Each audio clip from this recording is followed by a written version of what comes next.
Hello बच्चों, मैं doctor प्रतिभा मिश्रा आप लोग की बायोलॉजी टीचर। बच्चों, अब हम लोग अपने बायो के क्लास 6 के next chapter getting to know plants को पढ़ते हैं। इस चैप्टर में प्लांट्स के सारे पार्ट्स के बारे में एक्सप्लेन किया जाएगा, कितने टाइप के प्लांट्स होते हैं और पूरा फ्लावर के बारे में, स्टेम, लीफ सब के बारे में एक्सप्लेन करते हैं। तो चलिए स्टार्ट करते हैं। तो एनसीईआरटी बुक्स में जैसे आप लोग देख रहे हैं कि इसमें हम लोग का फर्स्ट पेज है, इसमें ये बताया जा रहा है कि हम अपने चारों तरफ वैरायटी ऑफ प्लांट्स देखते हैं। ठीक है, हम अपने स्कूल्स में, अपने हर जगह हम लोग वैरायटी ऑफ प्लांट्स देखते हैं। ठीक है बच्चों, ठीक। उसके बाद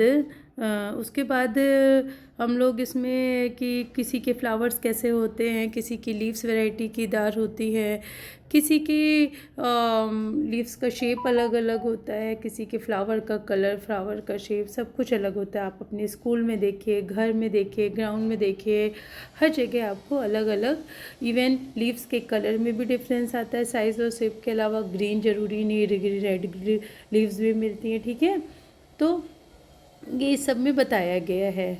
ठीक है, चलिए अब इसका जो सेकंड चीज़ है बताया गया है part of plants. Part of plants में हम लोग क्या देखते हैं, मेनली मैं बताती हूँ आप लोग को।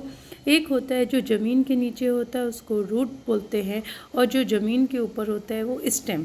तो ज़मीन के नीचे जितनी भी चीज़ें होती हैं उनको रूट सिस्टम में होती हैं, और ज़मीन के ऊपर को शूट सिस्टम मतलब स्टेम सिस्टम। ठीक है, चलिए, तो हम लोग अगर रूट्स पोर्शन को देखें तो जो मेन एक रूट होती है उसको प्राइमरी रूट बोलते हैं, और उससे जो ब्रांचेस निकलती हैं उनको हम सेकेंडरी रूट बोलते हैं। ठीक है, आई थिंक आप लोग को समझ में आ गया होगा। चलिए, अब हम लोग ऊपर शूट सिस्टम में आते हैं।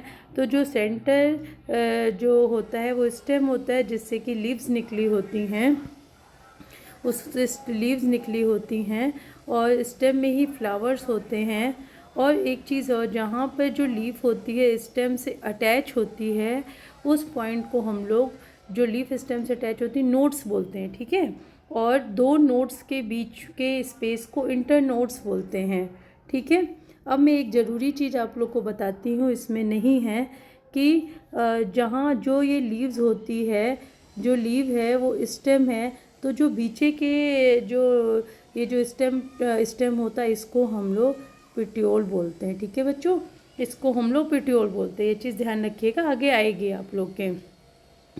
और उसके बाद ये जो है फ्लावर हो गया। ठीक है, बर्ड्स हो गई। चलिए, फ्रूट्स भी निकलते हैं स्टेम के, जो हम लोग नोट्स पढ़े थे, नोट्स से होते हुए फ्रूट्स निकलते। चलिए, ये इसका बेसिक इंट्रोडक्टरी पोर्शन है इस लेक्चर में।